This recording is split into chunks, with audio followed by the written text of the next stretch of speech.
Divine Thoughts, a journey to the innermost recesses of our soul. Isho മിശിഹായ്ക്ക് സ്തുതിയായിരിക്കട്ടെ. ധനഹാകാലം വെളിപാടുകളുടെ കാലമാണല്ലോ.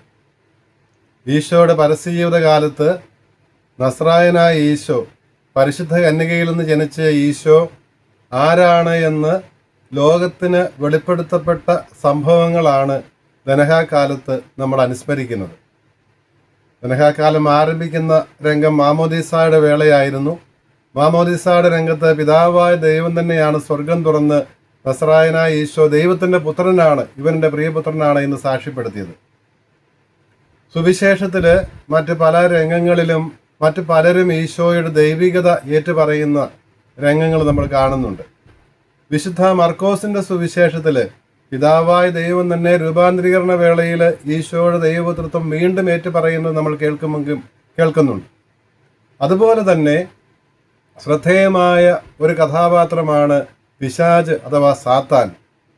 സുവിശേഷ വിവരണങ്ങളിൽ സാത്താൻ, പിശാച് എപ്പോഴെല്ലാം ഈശോയെ കണ്ടുമുട്ടുന്നുവോ അപ്പോഴെല്ലാം ഈശോയുടെ ദൈവികത, ദൈവപുത്രത്വം ഏറ്റുപറയുന്നത് കാണാൻ സാധിക്കും. എങ്ങനെയാണ് പിശാചുക്കൾക്ക് ഈ സത്യം അറിയാവുന്നത്? ആരാണ് പിശാചുക്കൾ എന്നുള്ളത് മനസ്സിലാക്കുമ്പോൾ നമുക്ക് ഇത് ഗ്രഹിക്കാനാവും. ഇവർ മാലാഹമാരായിരുന്നു. ദൈവം സൃഷ്ടിച്ച അതിസ്വാഭാവിക അറിവുണ്ടായിരുന്ന, അതിസ്വാഭാവിക ജ്ഞാനമുണ്ടായിരുന്ന മാലാഹമാരുടെ സ്ഥാനത്തായിരുന്നു ഈ പിശാചുക്കളുടെയും സ്ഥാനം. ദൈവത്തിൻ്റെ ഈ ദാനത്തിൽ നിന്ന് പാപം വഴി, അഹങ്കാരം വഴി അധപതിക്കുന്ന മാലാഹമാരാണല്ലോ പിശാചുക്കളായി മാറുന്നത്. അപ്പോൾ ഇവർ പിശാചുക്കളായി മാറിയെങ്കിലും മാലാഹമാരായിരുന്നപ്പോൾ ഇവർക്കുണ്ടായിരുന്ന ആ സൂപ്പർ നാച്ചുറൽ നോളജ്, അതിസ്വാഭാവിക ജ്ഞാനം ഇവർക്ക് അപ്പോഴുമുണ്ട്. ദൈവസന്നിധിയിൽ പരിശുദ്ധൻ പരിശുദ്ധൻ എന്ന് പാടിക്കൊണ്ട് കഴിഞ്ഞിരുന്ന ഈ മാലാഹമാർ അധപതിക്കുമ്പോഴും ആ ദൈവിക ജ്ഞാനവും കഴിവുകളുമൊക്കെ ഇവർക്ക് കൈമോശം വന്നിരുന്നില്ല. അതുകൊണ്ടാണ് ഈശോയെ കാണുമ്പോൾ തന്നെ അവർ തിരിച്ചറിയുന്നതും ദൈവപുത്രത്വം ഏറ്റുപറയുന്നതുമല്ല. ഇന്നത്തെ സുവിശേഷ ഭാഗം മർക്കോസ് അറിയിച്ച സുവിശേഷം 3-ാം അധ്യായം 7 മുതൽ 19 വരെയുള്ള വാക്യങ്ങളാണല്ലോ. ഇതിൽ 2 ഭാഗങ്ങളാണ് നമുക്ക് കാണാൻ സാധിക്കുന്നത്. 7 മുതൽ 12 വരെ ഈശോയുടെ പ്രവർത്തനങ്ങളുടെ ഒരു സംഗ്രഹം നമുക്ക് കാണാൻ സാധിക്കും. മർക്കോസിന്റെ സുവിശേഷത്തിലെ 1-ാം അധ്യായം 14-ഉം 15-ഉം വാക്യങ്ങളിൽ കണ്ടിരുന്ന ആ സമ്മറി സ്റ്റേറ്റ്മെന്റിന്റെ തന്നെ, ചുരുക്ക വിവരണത്തിന്റെ തന്നെ തുടർച്ചയായിട്ട് വേണം 3-ാം അധ്യായം 7 മുതൽ 12 വരെയുള്ള വാക്യങ്ങളും കാണുവാൻ. അവിടെ വളരെ പൊതുവായ ഒരു വിവരണമാണ് സുവിശേഷകൻ നൽകുന്നത്.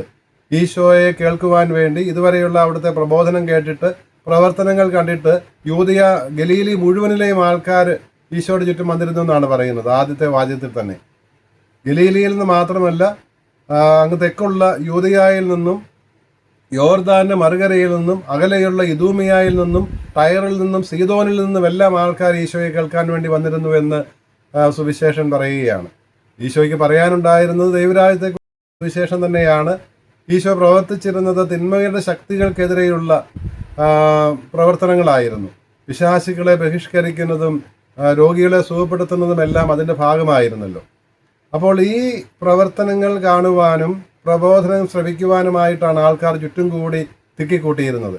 അപ്പോൾ തിക്കി ഞെരുക്കാതിരിക്കുവാൻ വേണ്ടി അവിടുന്ന് ഒരു വള്ളം തയ്യാറാക്കി ഈ ഗലീലി തടാകത്തിൽ നിന്നുകൊണ്ട് അവരെ ജനക്കൂട്ടത്തെ പഠിപ്പിക്കുന്ന രംഗമാണ് നമ്മൾ കാണുന്നത്. ഈ സന്ദർഭത്തിലാണ് 11-ാം വാക്യത്തിൽ പിശാചുക്കൾ വിളിച്ചു പറയുന്ന കാര്യം സുവിശേഷം രേഖപ്പെടുത്തുന്നത്. പിശാചുക്കൾ ഈശോയെ കാണുമ്പോൾ നീ ദൈവപുത്രനാകുന്നു എന്ന് ഏറ്റു പറഞ്ഞുകൊണ്ട് അവിടുത്തെ ദൈവത്വം ഏറ്റു പറയുന്ന രംഗം സുവിശേഷൻ അടിവരയിട്ട് പറയുന്നുണ്ട്. ഈശോയുടെ ദൈവികത, ദൈവത്വം ലോകത്തിന് മുൻപിൽ വെളിപ്പെടുത്തുക എന്നുള്ളത് ആണ് ഈ ധനഹാകാലത്തിൻ്റെ ലക്ഷ്യം. അതുകൊണ്ടായിരിക്കണം ഈ ഭാഗം സഭ വായിക്കുവാനായി നിർദ്ദേശിക്കുന്നത്. ഈ സന്ദർഭത്തിൽ പിശാചുക്കിനോട് ഈശോ പറയുന്നൊരു കാര്യമുണ്ട്. താൻ ദൈവപുത്രനാണ് എന്നുള്ള സത്യം വെളിപ്പെടുത്തരുത് എന്ന് പറയുന്ന വിലക്കുന്ന രംഗം നമ്മൾ കാണുന്നുണ്ട്. ഇത് സുവിശേഷത്തിലുടനീളം, പ്രത്യേകിച്ച് മർക്കോസിന്റെ സുവിശേഷത്തിൽ പല സ്ഥലങ്ങളിൽ നമ്മൾ കാണുന്ന കാര്യമാണ്. എന്തുകൊണ്ടാണ് ഇങ്ങനെ വിലക്കുന്നത്?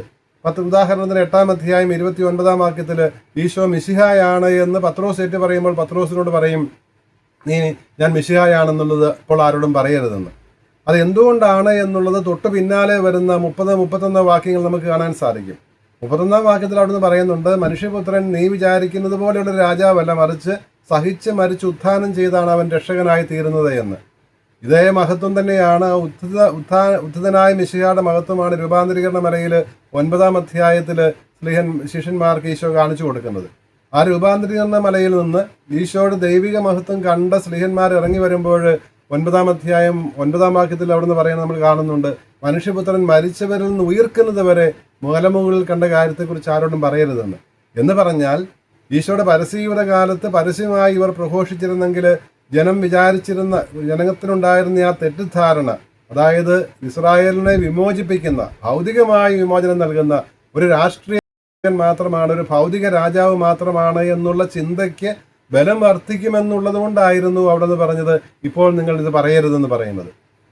ഈശോയുടെ സഹനമരണോത്ഥാനങ്ങൾക്ക് ശേഷം ഈ സത്യം ലോകം മുഴുവനോടും പ്രഘോഷിക്കുവാനായിട്ട് സ്ത്രീഹന്മാരെ ശിഷ്യന്മാരെ അയക്കുന്നത് നമ്മൾ കാണുന്നുമുണ്ട്. അപ്പോൾ പരസ്യയുടെ കാലത്ത് ഈശോ ഭാഗികമായിട്ട് അല്ലെങ്കിൽ ഒരു അല്പം പരിമിതമായിട്ട് മാത്രമേ അവിടുത്തെ ദൈവികത വെളിപ്പെടുത്തുന്നുള്ളൂ. ക്രമേണ ഗ്രാജുവലായിട്ട് ആ ദൈവികത വെളിപ്പെടുത്തി സഹനമരണോത്ഥാനങ്ങളിലേക്ക് ഈ ജനത്തെ നയിച്ച് അതിലൂടെയാണ് താൻ രക്ഷകനാകുന്നത്, വിമോചകനാകുന്നത്, മനുഷ്യവർഗം മുഴുവനെയും വിമോചിപ്പിക്കുന്നത്, ഇസ്രായേലിനെ മാത്രമല്ല എന്നുള്ള സത്യം വ്യക്തമാക്കുവാൻ വേണ്ടി കൂടിയാണ്. ഇവിടെ ഈ ഭാഗം വ്യാഖ്യാനിക്കുമ്പോൾ സഭാപിതാവായ ആഗസ്തിനോസ് പറയും, ജനക്കൂട്ടം ഈശോയെ തിക്കി തിരക്കിയിരുന്നു അവിടുത്തെ ഒന്ന് സ്പർശിക്കുവാൻ വേണ്ടി. അപ്പം ഇങ്ങനെ ശാരീരികമായ സ്പർശനം കൊണ്ട് മാത്രമല്ല അതുകൊണ്ട് ഫലമുണ്ടാകണമെന്നില്ല. കാരണം ജനക്കൂട്ടം ഈശോയെ തിക്കി തിരക്കിയിരുന്നു, പലരും ഈശോയെ സ്പർശിച്ചിരുന്നത് അത് വിശ്വാസത്തോടെ ആയിരുന്നില്ല. വിശ്വാസത്തോടെയുള്ള സ്പർശനമാണ്, അല്ലെങ്കിൽ വിശ്വാസത്തിലുള്ള സ്പർശനമാണ് ഭൗതികമായ ശാരീരികമായ ആക്ടിനേക്കാൾ കൂടുതലായിട്ട് ദൈവികത നൽകുന്നത്, കൃപാവരം നൽകുന്നത് എന്ന് സഭാപിതാവായ ആഗസ്തിനോസ് പറയും. അതോടൊപ്പം തന്നെ ഈ ആഗസ്തിനോസ് തന്നെ പറയുന്നുണ്ട്, പിശാചുകളേറ്റ് പറയുന്നത് പോലെയേ ഉള്ളൂ ഈ ജനക്കൂട്ടം. പിശാചുകളേറ്റ് പറഞ്ഞല്ലോ ഈശോ ദൈവപുത്രനാണെന്ന്. അതുപോലെയേ ഉള്ളൂ ഈ ജനത്തിൻ്റെ തെക്കിക്കൂട്ടലും സ്പർശിക്കലുമെല്ലാം. അത് സ്നേഹത്തിൽ നിന്ന് ഉരുവാകുന്നതല്ല, വിശ്വാസത്തിൽ നിന്ന് ഉത്ഭുതമാകുന്നതല്ല എന്ന് ആഗസ്തിനോസ് വ്യാഖ്യാനിക്കുന്നത് നമുക്ക് കാണാൻ സാധിക്കും. രണ്ടാം ഭാഗം സുവിശേഷത്തിൻ്റെ 2-ാം ഭാഗം 3-ാം അധ്യായത്തിൽ തന്നെ 13 മുതൽ 19 വരെ 19 വരെയുള്ള വാക്യങ്ങളാണ്. ഇവിടെ നമ്മൾ കാണുന്നത് ഈശോ താൻ ചെയ്തു വന്ന കാര്യം, താൻ പ്രഘോഷിച്ചിരുന്നതും താൻ പഠിപ്പിച്ചിരുന്നതുമായ കാര്യം ലോകാവസാനം വരെ തുടർന്നുകൊണ്ട് പോകുന്നതിന് വേണ്ടി ഈശോ 12 സ്ലീഹന്മാരെ തിരഞ്ഞെടുക്കുന്നതാണ്. പരസ്യജീവിതത്തിൻ്റെ ആദ്യം മുതൽ ഈശോ ശിഷ്യന്മാരെ എന്നെ അനുഗമിക്കുക എന്ന് പറഞ്ഞ് പലരെയും വിളിക്കുന്നത് നമ്മൾ കാണുന്നുണ്ട്. 1-ാം അധ്യായം 16 മുതൽ 20 വരെയുള്ള വാക്യങ്ങളിലും 2-ാം അധ്യായത്തിൽ ലേവിയെ വിളിക്കുന്ന രംഗവും, അങ്ങനെ വിവിധ ഘട്ടങ്ങളിൽ വിവിധ സാഹചര്യങ്ങളിൽ ഈശോ തന്നെ അനുഗമിക്കുവാൻ വേണ്ടി അനേകം പേരെ വിളിച്ചിരുന്നു. പ്രകാരം അനുഗമിക്കുവാൻ വേണ്ടി വിളിക്കപ്പെട്ടവരാണ് ശിഷ്യ സമൂഹം. ആ ശിഷ്യ സമൂഹത്തിൽ നിന്ന്, ഈശോയെ അനുഗമിച്ചിരുന്നവരിൽ നിന്ന് പ്രത്യേക വിധം 12 പേരെ തിരഞ്ഞെടുത്ത് ഈശോ സ്ലീഹന്മാർ അഥവാ അപ്പോസ്തലന്മാർ എന്ന് പേര് വിളിച്ച് മാറ്റി നിർത്തുകയാണ്. എന്തിനു വേണ്ടി? താൻ പ്രഘോഷിച്ചിരുന്ന സത്യം, ദൈവരാജ്യ സുവിശേഷം പ്രഘോഷിക്കുന്നതിനും എപ്രകാരമാണോ തൻ്റെ തിന്മയ്ക്കെതിരെയുള്ള പ്രവർത്തനങ്ങളിലൂടെ ദൈവരാജ്യം സ്ഥാപിച്ചിരുന്നത് ആ പ്രവർത്തനം തുടർന്നുകൊണ്ട് പോകുന്നതിന് വേണ്ടിയിട്ടാണ് 12 പേരെ തിരഞ്ഞെടുക്കുന്നത്. എന്തുകൊണ്ടാണ് 12 എന്നുള്ള ചോദ്യം? 12 യാക്കോബിൻ്റെ 12 മക്കളായിരുന്നു, 12 ഗോത്രങ്ങളായിട്ട് വികസിച്ചതും ഇവരായിരുന്നു പഴയ നിയമത്തിലെ ഇസ്രായേൽ ജനമായിട്ട് മാറിയതും. പഴയ ഉടമ്പടി ജനതയുടെ അടിസ്ഥാനം ഈ 12 ഗോത്രങ്ങളായിരുന്നു. ഇസ്രായേലിൻ്റെ യാക്കോബിൻ്റെ 12 മക്കളായിരുന്നു. അതിന് സമാനമായിട്ടാണ് പുതിയ ഉടമ്പടിയുടെ ജനമായ തിരുസഭയുടെ അടിസ്ഥാനമാകേണ്ടത് ഈ 12 സ്ലീഹന്മാരാണ്. ആ 12 അടിസ്ഥാനങ്ങൾ, ഇവിടെയും 12 അടിസ്ഥാനങ്ങൾ. വെളിപാട് പുസ്തകം 20 അധ്യായത്തിൻ്റെ 9 മുതലുള്ള വാക്യങ്ങളിൽ കുഞ്ഞാടിൻ്റെ മഹത്വീകൃതനായ മിശിഹായുടെ മണവാട്ടിയായ തിരുസഭയെ അവതരിപ്പിക്കുമ്പോൾ ഇതുപോലെ തന്നെ 12 അടിസ്ഥാനങ്ങൾ സ്ലീഹന്മാരാണെന്ന് പറയുന്നുണ്ട്. പഴയ നിയമ ജനതയുടെ അടിസ്ഥാനം 12 ഗോത്രങ്ങളായിരുന്നു എന്നുള്ള കാര്യവും ആ രംഗത്ത് വിവരിക്കുന്നുണ്ട്. പഴയ നിയമത്തിൻ്റെ തുടർച്ചയും പൂർത്തീകരണവുമാണല്ലോ പുതിയ നിയമവും പുതിയ നിയമ ജനവുമെല്ലാം. അപ്പോൾ ആ ഒരു ബന്ധം കാണിക്കുന്നതാണ് വെളിപാട് പുസ്തകം 21-ാം അധ്യായത്തിൽ 9 മുതലുള്ള വാക്യങ്ങൾ. 12 പേരെ തിരഞ്ഞെടുക്കുന്നത് അതുകൊണ്ടാണ്. ഈ 12 സ്ലീഹന്മാരിലൂടെ ലോകത്തിൽ വ്യാപിച്ചിരിക്കുന്നത് മാത്രമേ കത്തോലിക്ക സഭയുടെ ഭാഗമാകുന്നുള്ളൂ എന്ന് നമുക്കറിയാം. കത്തോലിക്കാ സഭയിൽ 24 വ്യക്തിസഭകളുടെ കൂട്ടായ്മയാണ് കത്തോലിക്കാ സഭ, തിരുസഭ. ഈ തിരുസഭ ഒരു സഭാ സമൂഹം ഒതന്റിക് ആണോ എന്നറിയുവാനുള്ള, അത് ആധികാരികമാണോ മിശിഹായുടെ സഭയാണോ എന്നറിയാനുള്ള വഴി ഈ സഭയ്ക്ക് ഒരു ശ്ലൈഹികമായ അടിസ്ഥാനമുണ്ടോ എന്നുള്ളത് പരിശോധിക്കുകയാണ്. ഈശോയുമായി ബന്ധിപ്പിക്കുന്ന ഒരു ശ്ലീഹ ഉണ്ടോ എന്നുള്ളതാണ് ഏതൊരു സഭയുടെയും ആധികാരികതയ്ക്ക്, ഒതന്റിസിറ്റിക്കുള്ള അടിസ്ഥാനം. ഈ 12 ശ്ലീഹന്മാരെ ഈശോ നിയമിക്കുന്നത്, 12 പേരെ തിരഞ്ഞെടുക്കുന്നതിൻ്റെ അടിസ്ഥാന കാരണങ്ങൾ കൂടി പറയുന്നുണ്ട്. തനിക്ക് ഇഷ്ടമുള്ളവരെ തിരഞ്ഞെടുക്കുകയാണ്. മാനുഷികമായ, ഭൗതികമായ, ലൗകികമായ യാതൊരു മാനദണ്ഡവുമല്ല ഈ തിരഞ്ഞെടുപ്പിൻ്റെ അടിസ്ഥാനം. ദൈവത്തിൻ്റെ ഇഷ്ടം മാത്രമാണ്, ഈശോയുടെ ഇഷ്ടം മാത്രമാണ്. തനിക്ക് ഇഷ്ടമുള്ളവരെ അവൻ വിളിക്കുകയാണ്. അവർ അവൻ്റെ അടുക്കിലേക്ക് ചെല്ലുമ്പോൾ അവരെ 12 പേരെ നിയമിക്കുകയാണ് ശ്ലീഹന്മാരായിട്ട്. നിയമിക്കുന്നതിൻ്റെ 2 ലക്ഷ്യങ്ങളാണ് സുവിശേഷൻ എടുത്തു പറയുന്നത്. ഒന്ന്, തന്നോട് കൂടെ ആയിരിക്കുന്നതിനും, 2, അയക്കപ്പെടുന്നതിനും. കൂടെയായിരുന്നു കൊണ്ട്, അവിടുത്തെ ചൂട് ഏറ്റുകൊണ്ട്, ആ ശക്തി പ്രാപിച്ചുകൊണ്ട്, അവിടുന്ന് നിന്നും അധികാരം സ്വീകരിച്ചുകൊണ്ട്, അവിടുന്ന് നൽകുന്ന, അവിടുത്തോട് കൂടെ ആയിരുന്നു കൊണ്ട്, അവിടുത്തോട് കൂടെ വസിച്ചുകൊണ്ട്, ആ മിശിഹാനുഭവത്തിൽ നിന്ന്, ആ മിശിഹാനുഭവത്തിൻ്റെ ചൂടിൽ, ആ മിശിഹാനുഭവം ആ ചൂടോടുകൂടി തന്നെ പങ്കുവയ്ക്കുവാൻ വേണ്ടിയിട്ടാണ് അവിടുന്ന് അയക്കുന്നത്. അപ്പോൾ കൂടെ ആയിരുന്നു കൊണ്ട് മിശിഹാനുഭവത്തിൽ ആഴപ്പെടുവാനും, ആ അനുഭവം അനുഭവിച്ചറിയുന്ന മിശിഹായെ ലോകത്തോട് പ്രഘോഷിക്കുവാനുമായിട്ടാണ് തിരഞ്ഞെടുക്കുന്നതെന്ന് പറയുന്നുണ്ട്. ഇനി ഈ ഐക്യനായിരുന്ന ഈ ചൂട് പറ്റി, മിശിഹായുടെ ചൂടിൽ, ആ തീക്ഷ്ണതയിൽ ഐക്യപ്പെടുമ്പോൾ ചെയ്യേണ്ടതും എന്താണെന്ന് പറയുന്നുണ്ട്. 2 കാര്യങ്ങളാണ്: ദൈവരാജ്യ സുവിശേഷം പ്രഘോഷിക്കാനും, അതുപോലെ തന്നെ പിശാചുക്കളെ പുറത്താക്കാനും, രോഗികളെ സുഖപ്പെടുത്താനുമാണ്. ഇത് തന്നെയായിരുന്നു ഈശോ ചെയ്തിരുന്നതെന്ന് നമുക്കറിയാം. അപ്പോൾ അതുകൊണ്ട് മിശിഹായുടെ ദൗത്യം തന്നെ തുടർന്നുകൊണ്ട് പോകുന്നതിനാണ് അവിടുന്ന് ഈ 12 പേരെ തിരഞ്ഞെടുക്കുന്നതും നിയമിക്കുന്നതുമെല്ലാം ശ്ലീഹന്മാരായിട്ട്. ഇവിടെ ചുരുക്കം ചിലരുടെയൊക്കെ പേര് മാറ്റുന്നത് നമ്മൾ കാണുന്നുണ്ട്. ശെമിയോന്റെ പേര് കേപ്പ എന്നാക്കി, പത്രോസ് എന്നാണല്ലോ. അത് കേപ്പ എന്നാണ് അർമായ ഭാഷയിൽ, സുറിയാനി ഭാഷയിൽ. അത് ഗ്രീക്കിൽ വന്നപ്പോൾ പേത്രൂസ് ആയി, അതാണ് ഇംഗ്ലീഷിലെ പീറ്റർ ആയത്, പത്രോസ് ആയത്. അപ്പോൾ കേപ്പ പാറയാണ്. അപ്പോൾ ഈ അടിസ്ഥാനമായി നിൽക്കേണ്ട പുതിയ നിയമ ജനതയുടെ അടിസ്ഥാനമായി നിൽക്കുന്നത് പത്രോസ് ഏറ്റു പറഞ്ഞ ആ വിശ്വാസ സത്യമാണ്. ഈശോ ദൈവപുത്രനായ മിശിഹായാണെന്നുള്ള സത്യമാണ്. പത്രോസ് തന്നെയാണ് ഈ ദൃശ്യസഭയുടെ ദൃശ്യതലവൻ എന്നുള്ള ആ സത്യമെല്ലാം വ്യക്തമാക്കുന്നതാണ് കേപ്പ എന്നുള്ള പേര്. അതുപോലെ സെബദിയുടെ പുത്രന്മാർക്ക് ഇടിമുഴക്കത്തിൻ്റെ പുത്രന്മാർ എന്ന അർത്ഥമുള്ള ആ പേര് നൽകുകയാണ്. ഇവിടെ ആദിമസഭാ ചരിത്രകാരനായ യൗസേബിയൂസ് പറയും, ഈ ഇടിമുഴക്കത്തിൻ്റെ പുത്രന്മാർ എന്ന് പറയുവാനുള്ള കാരണം, സുവിശേഷം പ്രഘോഷിക്കുന്നതിൽ ഇടിമുഴക്കം പോലെ, ഇടിമുഴക്കത്തിൻ്റെ ആ തീക്ഷ്ണതയോടെ, ശക്തിയോടെ പ്രഘോഷിച്ചിരുന്നവരായിരുന്നു ഇവർ 2 പേരും. അതുകൊണ്ടാണ് ഈ ഇടിമുഴക്കത്തിൻ്റെ പേരെന്ന്, ഇടിമുഴക്കത്തിൻ്റെ മക്കൾ എന്നിവർക്ക് പേര് നൽകിയതെന്ന് യൗസേബിയൂസ് പറയും. സഭാപിതാക്കന്മാരായ ക്രിസോസ്തോമും ആദിമ വലിയ ദൈവശാസ്ത്രജ്ഞനായിരുന്ന ഒറിജിനുമെല്ലാം പറയും, ഈ പേരുമാറ്റം വ്യക്തമാക്കുന്നത് പഴയ നിയമത്തിൽ അബ്രാമിനെ വിളിച്ച് അബ്രാഹമാക്കിയ, സാറായിയെ വിളിച്ച് സാറായാക്കിയ പേര് മാറ്റിയ ആ ആലാഹ തന്നെയാണ് പുതിയ നിയമത്തിൽ ശ്ലീഹന്മാരെ തിരഞ്ഞെടുക്കുന്നത്. അപ്പോൾ ആ ഒരു ഏക ദൈവമാണ് അവിടെ അന്ന് സംസാരിച്ച, പ്രവർത്തിച്ച ദൈവം തന്നെയാണ് ഇവിടെ മിശിഹായും എന്ന് വ്യക്തമാക്കുകയാണ്. പരിശുദ്ധ ത്രിത്വത്തിൻ്റെ കൂട്ടായ്മയെ, ഐക്യം വ്യക്തമാക്കുന്നതാണിത് എന്ന് ക്രിസോസ്തോമും ഒറിജിനുമൊക്കെ പറയുന്നത് നമ്മൾ വായിക്കുന്നുണ്ട് അവരുടെ വിവരണങ്ങളിൽ.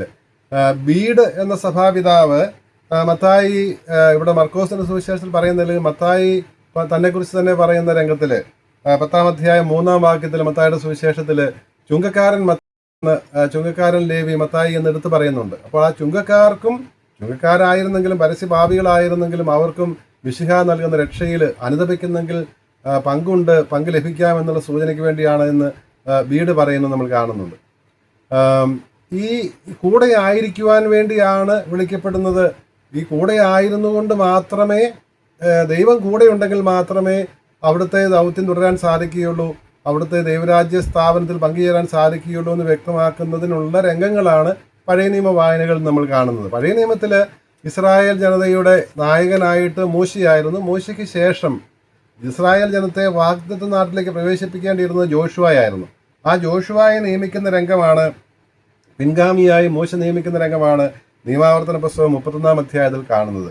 ഇവിടെ ഇസ്രായേൽക്കാരോട് പറയുന്നുണ്ട്, നിങ്ങളുടെ ദൈവമായ കർത്താവ്, നമ്മുടെ ദൈവമായ കർത്താവ് നിങ്ങളുടെ കൂടെ ഉണ്ടാകും, അവിടെ നിങ്ങളുടെ കൂടെ നടക്കും, അവൻ നിങ്ങളെ കൈവിടുകയില്ല, ഉപേക്ഷിക്കുകയില്ല. അതുകൊണ്ട് നിങ്ങൾ ധീരരായിരിക്കുവിൻ, ശക്തരായിരിക്കുവിൻ, ഒട്ടും ഭയപ്പെടേണ്ട, പരിഭ്രമിക്കേണ്ട എന്നെല്ലാം പറയുന്നത് നിയമാവർത്തന പുസ്തകത്തിൽ നമ്മൾ കാണുന്നുണ്ട്. ഇതേ കാര്യം തന്നെയാണ് ഏഷ്യാ നിബിയായുടെ പുസ്തകം 41 അധ്യായത്തിലെ വായനയിൽ ബാബിലോണിന് അടിമത്തത്തിൽ കഴിഞ്ഞിരുന്ന ജനത്തോട് പ്രവാചകനിലൂടെ ദൈവം പറയുന്നുണ്ട്, ഞാൻ തിരഞ്ഞെടുത്ത യാക്കോബെ, കാരണം യാക്കോബിൽ നിന്നാണല്ലോ 12 ഗോത്രങ്ങൾ ഉണ്ടാകുന്നത്. അപ്പോൾ ഞാൻ തിരഞ്ഞെടുത്ത യാക്കോബെ, എൻ്റെ സ്നേഹിതനായ അബ്രാഹത്തിൻ്റെ സന്തതി, നിന്നെ ഞാൻ വിളിച്ച് എൻ്റെ സ്വന്തമാക്കി, നിന്നെ ഞാൻ തിരഞ്ഞെടുത്തു, നിന്നെ ഞാൻ ഒരിക്കലും പരിത്യജിക്കുകയില്ല. ഭയപ്പെടേണ്ട, ഞാൻ നിന്നോട് കൂടെയുണ്ട്. അപ്പോൾ കൂടെയുണ്ട് എന്നുള്ള ആ വാഗ്ദാനം ആവർത്തിച്ച് ദൈവം നൽകുന്നത് നമുക്ക് കാണാൻ സാധിക്കും. ഞാനാണ് നിന്റെ ദൈവം, നീ സംഭ്രമിക്കേണ്ട. നിന്നെ ശക്തിപ്പെടുത്തി സഹായിക്കുവാനായിട്ട് നീതിയുടെ വലം കൈ കൊണ്ട് നിന്നെ മുറുകെ ഞാൻ പിടിച്ചിരിക്കുകയാണ്. അപ്പോൾ നിന്റെ കൂടെ ഞാനുണ്ട്, നിന്റെ ശത്രുക്കളെ ഞാൻ ഇല്ലാതെയാക്കും എന്നെല്ലാം പറയുന്നത് ഏഷ്യാ നിബിയായിലൂടെ പറയുന്നത് നമ്മൾ കാണുന്നുണ്ട്. അപ്പോൾ അവിടെ കൂടെയായിരുന്നുകൊണ്ട്, ജനത്തിൻ്റെ കൂടെയായിരുന്നുകൊണ്ട് അവരെ നയിക്കുമെന്ന് നിയമാവർത്തന പുസ്തകത്തിൽ മോശയിലൂടെ യോശുവായ്ക്ക് നൽകിയ നിർദ്ദേശം, ജനത്തിന് നൽകിയ ആ ഒരു വാഗ്ദാനം, ആ ഉറപ്പ്, അത് തന്നെയാണ് ബാബിലോണിയൻ പ്രവാസകാലത്ത് ആ വിമോചനത്തിന് ദൈവം കൂടെ ഉണ്ടാകുമെന്ന് ഉറപ്പ് നൽകുന്നത് ഏഷ്യാ നിബിയായിലൂടെ.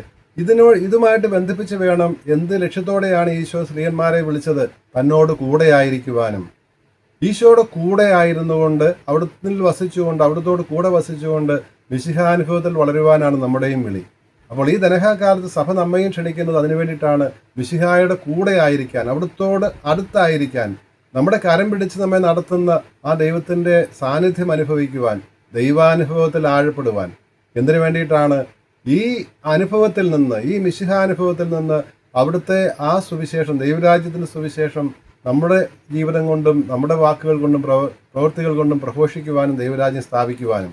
ഇപ്രകാരം ചെയ്ത വ്യക്തികളിൽ ഏറ്റവും പ്രമുഖൻ പൗലോസ് ലീഹ തന്നെയായിരുന്നല്ലോ. അതുകൊണ്ടാണ് ഫിലിപ്പിയർക്കുള്ള ലേഖനത്തിൽ 3 അധ്യായത്തിൽ 4 മുതലുള്ള വാക്യങ്ങൾ സ്ലീഹ എന്താ പറയുന്നത്? എനിക്ക് അവനോട് കൂടെ ആയിരിക്കുവാൻ വേണ്ടി എനിക്ക് നേട്ടമായിരുന്നു നഷ്ടമായി കരുതി, എല്ലാം ഞാൻ ഇന്ന് ഉച്ഛിഷ്ടമായി കരുതുന്നു. എനിക്കൊരൊറ്റ ആഗ്രഹമേ ഉള്ളൂ, അവനോട് കൂടെ ആയിരിക്കണം, മിശിഹായുടെ കൂടെ ആയിരിക്കണം, മിശിഹായെ നേടണം. വിശ്വാസം വഴിയുള്ള നീതീകരണമാണ് എനിക്ക് ആവശ്യം. മിശിഹായിലൂടെ എനിക്ക് ഉന്നതത്തിലുള്ള ദൈവത്തിൻ്റെ വെളിയാകുന്ന സമ്മാനത്തിനായി ഞാൻ ലക്ഷ്യത്തിലേക്ക് ഓടുകയാണ്. പിന്നിലുള്ളവ വിസ്മരിച്ചിട്ട്, പഴയകാലമെല്ലാം വിസ്മരിച്ചിട്ട് മുമ്പിലുള്ളവയെ ലക്ഷ്യമാക്കി ഞാൻ മുന്നേറുന്നു എന്ന് പൗലോസ് ലീഹ പറയുമ്പോഴും ലക്ഷ്യം ഒന്നേ ഉള്ളൂ, മിശിഹായുടെ കൂടെ ആയിരിക്കാൻ വേണ്ടിയിട്ടാണ്. അപ്പോൾ ഇവിടെയും സ്വർഗത്തിലും അവിടുത്തോട് കൂടെ ആയിരിക്കുവാൻ വേണ്ടി ഈ ലോകത്തിലേതെല്ലാം ഉച്ഛിഷ്ടമായി നഷ്ടമായി കരുതുന്ന, ലാഭമായിരുന്നവയെല്ലാം ഉച്ഛിഷ്ടമായി കരുതുന്ന പൗലോസ് ലീഹായെയാണ് നമ്മൾ ഫിലിപ്പിയർക്കുള്ള ലേഖനത്തിൽ നിന്നും കാണുന്നത്. അപ്പോൾ ഈ വായനകളെല്ലാം നമ്മെ ഓർമ്മിപ്പിക്കുന്നത് നമുക്ക് സ്വന്തമായ മിശിഹാനുഭവം ഉണ്ടാകണം. ഇന്ന് ആ സ്ലീഹന്മാരുടെ സ്ഥാനത്ത് നമ്മളാണ്. നമ്മയാണ് അവിടുന്ന് തിരഞ്ഞെടുത്തിരിക്കുന്നത്, നമുക്കാണ് ഈ വിശ്വാസത്തിൽ പങ്കു നൽകിയിരിക്കുന്നത്, നമ്മയാണ് കൂടെ ചേർത്ത് നിർത്തിയിരിക്കുന്നത്, നമുക്കാണ് കുദാശകളിലൂടെ അവിടുത്തെ സാന്നിധ്യം നമുക്ക് നൽകുന്നത്, ദൈവവചനത്തിലൂടെ അവിടുന്ന് നമ്മോട് സംസാരിക്കുന്നത്. ഇതെല്ലാം എന്തിനു വേണ്ടിയാണ്? അവിടുത്തേക്ക് സാക്ഷ്യം വഹിക്കുവാൻ വേണ്ടിയിട്ടാണ്. അവിടുത്തെ ജീവിതം കൊണ്ട് മിശിഹായെ ലോകത്തിന് വെളിപ്പെടുത്തുവാൻ വേണ്ടിയിട്ടാണ്. അവിടുത്തെ സന്ദേശം, ദൈവരാജ്യ സന്ദേശം നമ്മുടെ ജീവിതം കൊണ്ട് പ്രഘോഷിക്കാനാണ്. അവിടുന്ന് ചെയ്ത ആ ദൈവരാജ്യ സ്ഥാപനത്തിനുള്ള പ്രവൃത്തികൾ, സാത്താനെയും അവൻ്റെ പ്രവൃത്തികളെയും നിഷ്കാസനം ചെയ്യുന്ന, ഇല്ലാതാക്കുന്ന, തിന്മയുടെ ശക്തികളെ ഇല്ലാതാക്കുന്ന ആ ഒരു ദൈവിക പ്രവൃത്തിയിൽ ദൈവരാജ്യ സ്ഥാപനത്തിൽ പങ്കുചേരുന്നതിന് വേണ്ടിയാണ്. അങ്ങനെ നമ്മുടെ ജീവിതം കൊണ്ട് ദൈവരാജ്യം പ്രഘോഷിക്കുവാനും പ്രവൃത്തികൾ കൊണ്ട് ഈ ദൈവരാജ്യം സ്ഥാപിക്കുവാനുമുള്ള അനുഗ്രഹത്തിന്, അങ്ങനെ ആ സ്ലീഹന്മാർ നമുക്ക് പകർന്നു നൽകിയിരിക്കുന്ന ആ വിശ്വാസം, അത് കലർപ്പില്ലാതെ കൈമാറുന്നതിന്, നമ്മുടെ ജീവിതം കൊണ്ട് സാക്ഷ്യം വഹിക്കുന്നതിന് നമുക്ക് ഈ ദനഹാകാലം നമ്മെ അനുഗ്രഹിക്കട്ടെ. ഈശോയുടെ സാന്നിധ്യവും സഹവാസവും നമുക്കെന്നും ധൈര്യം പകരട്ടെ. ദൈവം അനുഗ്രഹിക്കട്ടെ.